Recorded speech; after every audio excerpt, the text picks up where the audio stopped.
नमस्कार, मैं हूं अखिलेश पांडे और आप देख रहे हैं सी न्यूज़ भारत। वक्त हो चुका है न्यूज़ बुलेटिन का। इस बुलेटिन में हम जानेंगे कि कहां बिजली के खंभे में आग लगने से इलाके में मची अफरा तफरी, कहां चौकी इंचार्ज व अराजक तत्वों पर मिली भगत से मानसिक प्रताड़ना का और मकान पर कब्जा करने का लगा आरोप, कहां 42 लाख पौधे लगाए गए। ऐसी तमाम खबरों पर आइए विस्तार से करते हैं चर्चा। अपर जिलाधिकारी भू राजस्व सीआरओ प्रभारी अधिकारी स्थानीय निकाय अनिल कुमार अग्निहोत्री ने कार्यभार ग्रहण किया। कार्यभार ग्रहण करने के बाद उन्होंने कहा कि जिलाधिकारी बलिया के निर्देश के क्रम में जो भी कार्य होंगे उसको प्राथमिकता से किया जाएगा। साथ ही उन्होंने कहा कि साफ सफाई पर विशेष ध्यान दिया जाएगा। उन्होंने समस्त अधिशासी अधिकारियों को निर्देश देते हुए कहा कि अपने अपने क्षेत्र में विशेष सफाई अभियान चलाएं। मैं अनिल कुमार अग्निहोत्री सीआरओ बलिया के पद पे मैंने पिछले शुक्रवार को ज्वाइन किया है। इससे पहले मैं सिटी मजिस्ट्रेट जौनपुर में तैनात था और यहाँ पे आके ज्वाइन किया है। जो यहाँ की जो मेन इसका काम जो है नगर पालिका के प्रभारी के हैसियत से भी, लोकल बॉडी के प्रभारी के हैसियत का भी कार्य मैं ही देख रहा हूँ। जो यहाँ की जो मुख्य समस्या है तो बाढ़ की है, दूसरी सफाई की है और आगामी आने वाले त्योहारों में जो सफाई वगैरह के संबंध में है उस संबंध में जल्दी बैठक करके और सभी को जो है नगर की साफ सफाई के संबंध में निर्देशित किया जाएगा। यो स्थानांतरित है, नए यो की पोस्टिंग हो गई है और जो पोस्टिंग हो गई है उनके भी जल्दी ही उनका चार्ज कराकर आगे यहाँ के नगर की साफ सफाई के संबंध में प्रभावी कार्रवाई की जाएगी। सर, आप विभाग में काफ़ी लंबित फाइलें पड़ी हैं, उस पर क्या कहना चाहेंगे? मुकदमे संबंधित मुकदमे के जहाँ तक प्रश्न है वो एक बार और बेंच का बिंदु रहता है। जब बार पूरा सहयोग करेगी, बेंच हमेशा तत्पर है मुकदमों के निस्तारण करने के लिए। जैसे बार का सहयोग मिलता जाएगा और जो है तत्कालीन मुकदमों का निस्तारण प्राथमिकता के आधार पर किया जाएगा। बलिया से सीनू संवाददाता राजू गुप्ता की रिपोर्ट। मिर्जापुर शहर स्थित संकट मोचन मंदिर के बगल में लगे बिजली के खंभे में बुधवार देर रात 10 बजे के करीब शॉर्ट सर्किट होने की वजह से खंभे तथा विद्युत तार में आग लग गई। आग लगते ही अगल बगल से गुजरने वालों में अफरा तफरी का माहौल हो गया। मंदिर के बगल में रहने वाले रहवासियों ने कड़ी मशक्कत के बाद आग पर काबू पाया। सूचना पर काफी देर में पहुंची विद्युत विभाग की टीम लोगों की तत्परता की वजह से एक बड़ा हादसा होने से टल गया। विद्युत विभाग की लापरवाही तथा झूलते लटकते तारों की वजह से आए दिन जिले में इस तरह की घटनाएं घटित हो रही हैं। इस बात को लेकर लोगों में आक्रोश व्याप्त है। मिर्जापुर से सीनू संवाददाता गौरव श्रीवास्तव की रिपोर्ट। पुलिस की कार्यशैली पर अक्सर सवालिया निशान लगते रहते हैं। ताजा मामला थाना विंध्याचल कोतवाली निवासिनी गीता देवी पत्नी विजय कुमार बिंद ने मंडी चौकी इंचार्ज व अराजक तत्वों पर मिली भगत से मानसिक प्रताड़ना एवं मकान पर कब्जा करने के प्रयास का गंभीर आरोप लगाया है। पीड़ित महिला ने बताया कि उसके पति सरकारी नौकरी के सिलसिले में बाहर रहते हैं, जिसका फायदा उठाकर कुछ अराजक तत्व चौकी इंचार्ज मंडी की मिली भगत से रिफ्यूजी कॉलोनी डूहर में स्थित उसके मकान पर कब्जा करने का बार बार प्रयास करते हैं। पीड़िता के वहां पहुंचने पर अराजक तत्व भद्दी गालियां देकर उसको प्रताड़ित करते हैं। इसकी सूचना मंडी चौकी एवं कटरा कोतवाली को देने के बावजूद अब तक मनबड़ों के खिलाफ कोई कार्यवाही नहीं की गई है। कहाँ के रहने वाली हैं? हम विंध्याचल घमापुर के रहने वाले हैं। तो कहाँ पर आई हैं? हम आए हैं कप्तान साहब से मिलने के लिए। किस मामले को लेकर? अपने घर के मामले। क्या मामला है? हमारे घर में अगल बगल के लोग परेशान कर रहे हैं हमें। हमारा ताला तोड़ दिया जा रहा है, 4 बार हो गया ताला तोड़ दिया जा रहा है, मारने की दी जा रही है हमें। कौन सा मकान है, कहाँ पर है ये? रिफ्यूज कॉलोनी डंगहाट। क्या वहाँ कोई रहता नहीं क्या? हम लोग नहीं रहते, हम लोग ललितपुर में रहते हैं। हमारे आदमी सर्विस करते हैं। तो कौन ऐसा कर रहा है? किराएदार नहीं है, मतलब अगल बगल के लोग हैं। क्या नाम है उनका? कुसुम देवी उर्फ, उनके लड़के का नाम चिंटू उर्फ विजय कुमार सिंह। ये बताइए, तो चौकी उकी भी गई थी आप? हाँ, हम तो क्या कुछ कार्रवाई हुई? वहाँ कुछ भी नहीं हुआ। हम लोग बुलाते हैं तो दरोगा साहब नहीं आते हैं, और कोई बुलाता है, वो लोग बुलाते हैं तो वो लोग फटाक से चले आते हैं। हम लोग हमारे हस्बैंड को धमकी देते हैं कि मुकदमा दायर कर देंगे, सरकारी वाला है, हम उसको देख भारी पड़ जाएंगे। सरकारी कौन कहता है ये? दरोगा साहब। कौन सी चौकी है ये? मंडी चौकी। मिर्जापुर से सी न्यूज़ संवाददाता रजनीश सोनकर की रिपोर्ट। वन महोत्सव के अंतर्गत तराई के जनपद पीलीभीत में सुबह 6 बजे से पौधारोपण अभियान शुरू हो गया है। सुबह 10 बजे तक शहर सहित पूरे जिले में कई स्थानों पर सामाजिक वानिकी सहित 27 विभागों की ओर से कई लाख पौधे विभिन्न प्रजातियों के रोपे गए। पूरे महोत्सव के दौरान जनपद में करीब 42 लाख पौधे लगाए गए। पूरनपुर नगर के पंचम दास स्कूल के प्रांगण में जिला पंचायत अध्यक्ष डॉक्टर दलजीत कौर और डॉक्टर तेज बहादुर सिंह, भाजपा नेता व समाज सेवी तथा भूतपूर्व राज्य मंत्री डॉक्टर विनोद तिवारी ने पौधारोपण किया। इस मौके पर तमाम भाजपा कार्यकर्ता भी मौजूद रहे। वहीं डॉक्टर विनोद तिवारी ने कहा कि पर्यावरण को शुद्ध रखने के लिए वृक्षारोपण जरूरी है। पेड़ों की कमी की वजह से पर्यावरण प्रदूषित हो रहा है। कई तरह की गैसों की वजह से बीमारियां फैल रही हैं। जलवायु परिवर्तन हो रहा है जो मानव जाति के लिए बहुत खतरनाक है। तो इस संबंध में बताइए कि पेड़ लगने से कितना परिवर्तन हुआ है जलवायु पर। पेड़ लगने से लगातार परिवर्तन ही हो रहा है, क्योंकि अभी आपको मालूम है 2 साल पहले कोविड बहुत भयंकर रूप ले चुका था जी। जो मरीज गांव में थे या जो शहरों में ठीक नहीं हो रहे थे, तो उनको डॉक्टर हिदायत दे रहे थे कि आप जाओ, अपने घर पे जाओ, किसी अच्छे पेड़ की छाया के अंदर नीचे लेटो, वहाँ पर आपको यहाँ से अच्छी ऑक्सीजन मिलेगी। तो ये मान लीजिए पेड़ जो है वो पर्यावरण दृष्टि से इतना उत्तम है कि इतने और कोई नहीं है।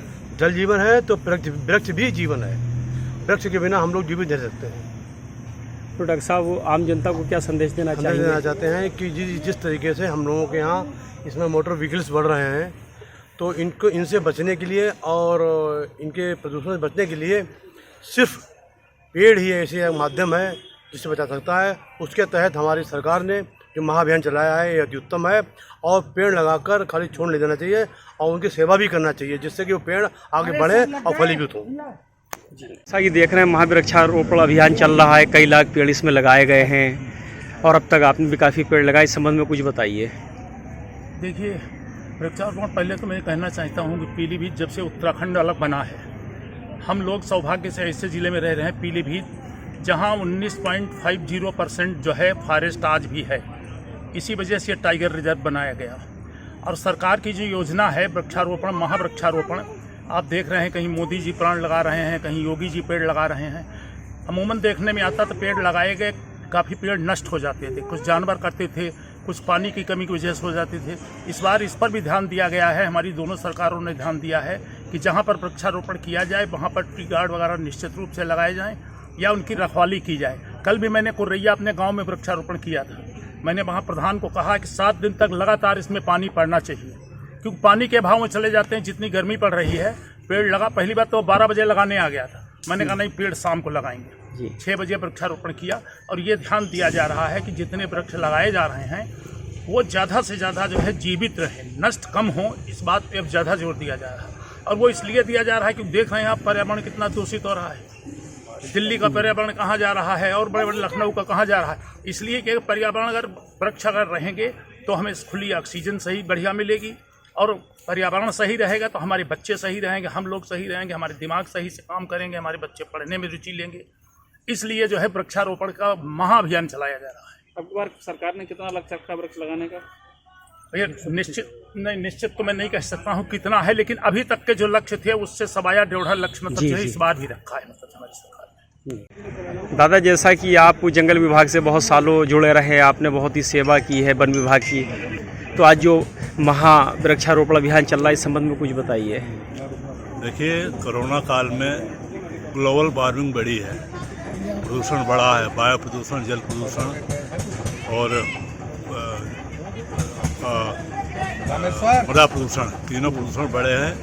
इसका एकमात्र विकल्प वृक्षारोपण है। हमारी ग्लोबल वार्मिंग बढ़ रही है, ओजोन लेयर विखंडित हो रही है, सूर्य की अल्ट्रावायलेट रे सीधे पृथ्वी पर पड़ रही हैं। ये केवल वेजिटेटिव कवर न होने से 33% फॉरेस्ट होना चाहिए, इसके अगेंस्ट में केवल 19% फॉरेस्ट बचा हुआ है। वो भी पीलीभीत इस मामले में बहुत ही धनी है। यहाँ पर हमने 28% अचीव किया है।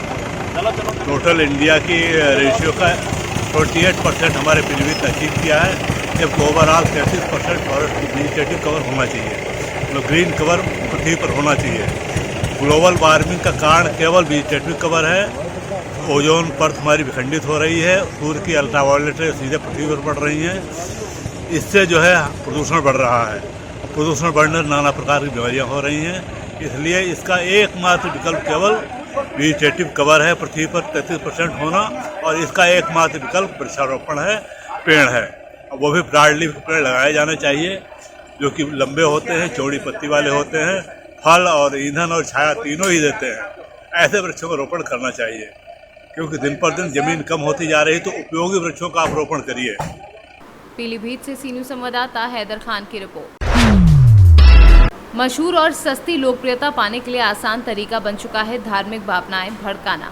नुपुर शर्मा का मामला भी थमा नहीं था कि कनाडा में लीना मणिकमेकलाई की डॉक्यूमेंट्री फिल्म के पोस्टर पर हिंदू देवी माता काली को सिगरेट पीते हुए दिखाया गया है, जिस पर आपत्ति दर्ज करते हुए फिल्म अभिनेत्री जयप्रदा ने डायरेक्टर लीना के विरुद्ध कार्यवाही करने की मांग करते हुए वीडियो जारी किया है।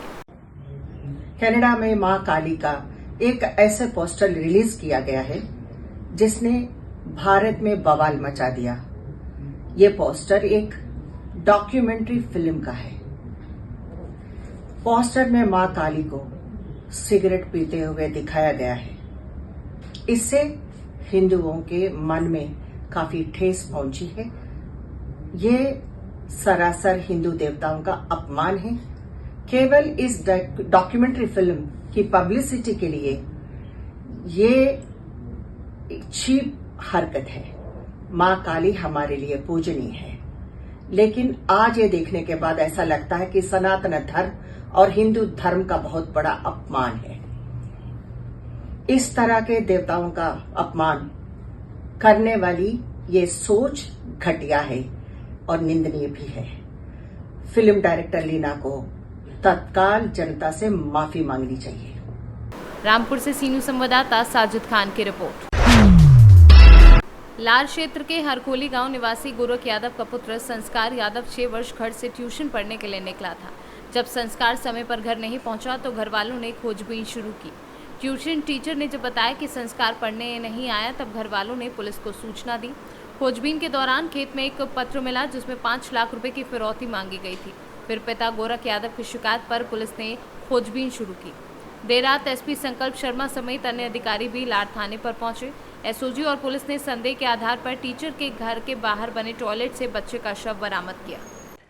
ये देवरिया जनपद में थाना लार क्षेत्र की घटना है, जहां पर देर रात्रि को पुलिस को सूचना प्राप्त हुई कि एक 6 वर्षीय बच्चा जो ट्यूशन पढ़ने अपने ही गांव में पड़ोसी के यहां गया था, वो उसके अपहरण की सूचना पुलिस को प्राप्त हुई। पुलिस ने तुरंत मौके पर पहुंचकर संदिग्ध व्यक्तियों से पूछताछ की, अपनी कार्यवाही प्रारंभ की। जहां ये लड़का ट्यूशन पढ़ने गया था, उसी ट्यूशन टीचर के नाती ने पुलिस से पूछताछ में इस घटना को करना स्वीकार कर लिया और इसी की निशानदेही पर ट्यूशन टीचर के घर से ही 6 वर्षीय बच्चे का जो शव है वो पुलिस द्वारा बरामद कर लिया गया है। इस संबंध में संबंधित धाराओं में मुकदमा पंजीकृत किया जा चुका है, विवेचना जारी है और जो भी तथ्य आएंगे उसके आधार पर कार्यवाही की जाएगी। देवरिया से सी न्यूज़ संवाददाता ज्ञानेंद्र नाथ मिश्रा की रिपोर्ट। मालवा की छोटी सी तहसील जावरा कभी राजा रजवाड़ों और नवाबों की सरजमी रही है। यहाँ से निकलकर इंदौर से देश भर में विभिन्न क्षेत्रों में परचम लहरा चुके लोग अब मानव सेवा के लिए एक जाजम पर जमा हुए हैं। इसी के निमित्त बीती शाम जावरा वासियों का रविंद्र नाट्य गृह में गरिमा में कार्यक्रम संपन्न हुआ। कार्यक्रम के संयोजक सुभाष जैन वन्याक्य ने बताया कि जावरा से निकलकर विभिन्न शहरों में पैर जमा चुके लोग अब एक परिवार का हिस्सा बन मानव सेवा करने जा रहे हैं। ठीक है जी। सुभाष जी जो जावरा के इंदौर वासी है, उनके परिवार को लेकर एक यहाँ का संगठन बना है, आज उसका पहला आयोजन है। क्या कहना चाहेंगे, किस तरह से पूरा इस आयोजन को संपन्न किया जा रहा है? माँ अहिल्या की पावन नगरी इंदौर का ये सौभाग्य है कि मालवा की माटी की एक छोटी सी तहसील है जावरा, और वो नवाबों की रियासत रही हुई है। माँ से समय समय पर हम सब लोग इंदौर आए और इंदौर आने के बाद भगवान की हमारे ऊपर कृपा रही कि आज बहुत सारे परिवार उच्च स्थान पर है। हमको ऐसा लगा कि जिस जन्मभूमि में हमने जन्म लिया है, जहाँ हम धूल मिट्टी में खेले हैं, उसका ऋण हमारे ऊपर है, और जिसने हमको वैभव दिया है उसका भी ऋण हमारे ऊपर है। उस ऋणों को हम कैसे उतार सके, इस भावना को लेकर हमने सबको इकट्ठा किया है। और हमारी कोशिश है कि इंदौर के अंदर चिकित्सा की सुविधाओं में जो कमियां हैं, उस कमियों को हम पूरा कर सकें।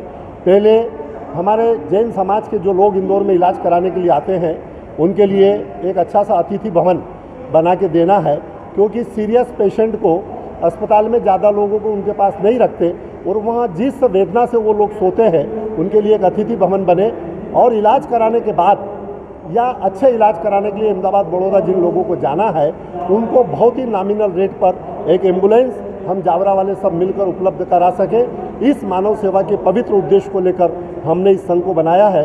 हमारे मन की बस एक ही भावना है कि हमको यदि भगवान ने सब कुछ दिया है तो हम किसी की आंखों के आंसू को पूछ सकें, इससे बढ़िया जीवन में कुछ नहीं हो सकता है। अभी 275 परिवार इसमें जुड़ चुके हैं और हम अनुमान लगाते हैं कि 350 से 400 परिवार इस पूरे संगठन में रहेंगे। किस तरह की सदस्यता कोई सदस्यता नहीं है, बस केवल आएँ, एंजॉय करें और एंजॉय करने के बाद अपने माटी को ऋण चुकाकर भगवान ने आपको जो सामर्थ्य दिया है उसमें से कुछ अंश निकालकर हम लोगों के आंखों को पूछ सकें। कोई सदस्यता शुल्क नहीं है, एक ही भावना है कि हम मानव सेवा के काम को करते हुए इंदौर के गौरव को निरंतर बढ़ाएं। इंदौर से सीनू संवाददाता सुरेश बैरागी की रिपोर्ट। झांसी के लहचूरा थाना क्षेत्र के ग्राम खदर का सुबह से लापता मासूम का शव पड़ोस के कच्चे मकान में पड़ा मिला।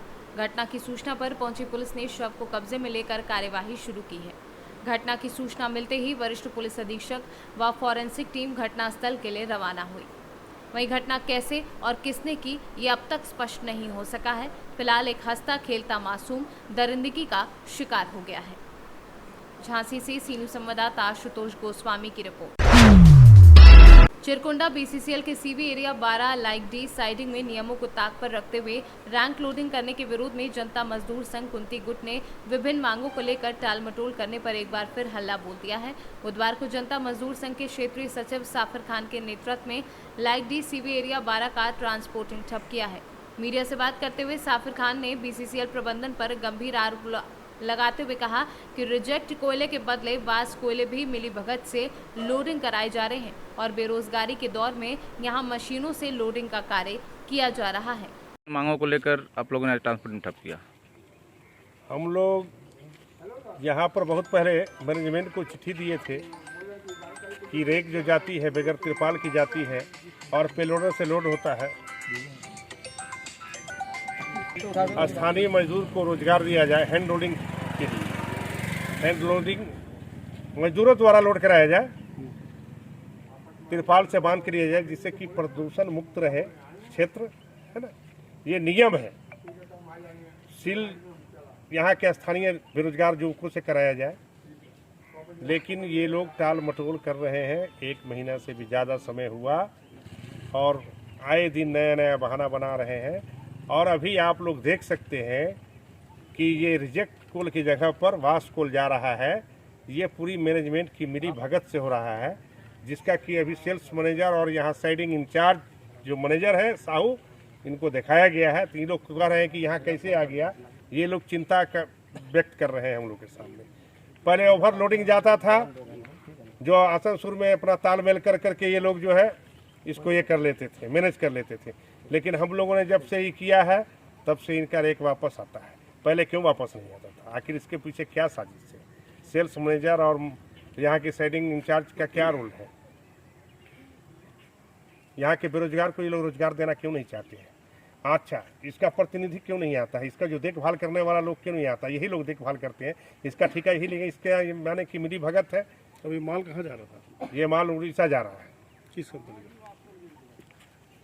का? ये कंपनी का नाम हमें मालूम नहीं, कंपनी हम जानते हैं भाई, लिखा हुआ है, पता नहीं है। बिडिंग कितना हुआ है इसका? बिडिंग ये ट्रांसपोर्टिंग ठप कब तक चलेगी? जब तक मैनेजमेंट बात नहीं मानती है, समझौता नहीं करेगी, तब तक हम लोग यहाँ पर जाम रखेंगे ट्रांसपोर्ट। झारखंड से सीनू संवाददाता आजाद अंसारी की रिपोर्ट। उड़ीसा में वन विभाग द्वारा पापड़ाहांडी प्रखंड के जटाबल कब्रिस्तान में 73वां वन महोत्सव मनाया गया। इस कार्यक्रम के मुख्य अतिथि रहे जिला परिषद अध्यक्ष मोतीराम नायक, जिन्होंने वृक्षारोपण कर कार्यक्रम का उद्घाटन किया। आज पौधे हैं, लेकिन एक दिन ये पौधे विशाल वृक्षों में बदल जाएंगे। हम पेड़ों से फूल, फल, ऑक्सीजन स्वीकार करते हैं। एक पेड़ का जीवन केवल एक बलिदान है, वह हमें बहुत कुछ देता है। दिन ब दिन जंगल खत्म होते जा रहे हैं। इस वजह से बारिश कम होती है। फसल के लिए भी बारिश बहुत ज़रूरी है। बारिश ना होने के कारण किसान भी परेशान होते हैं।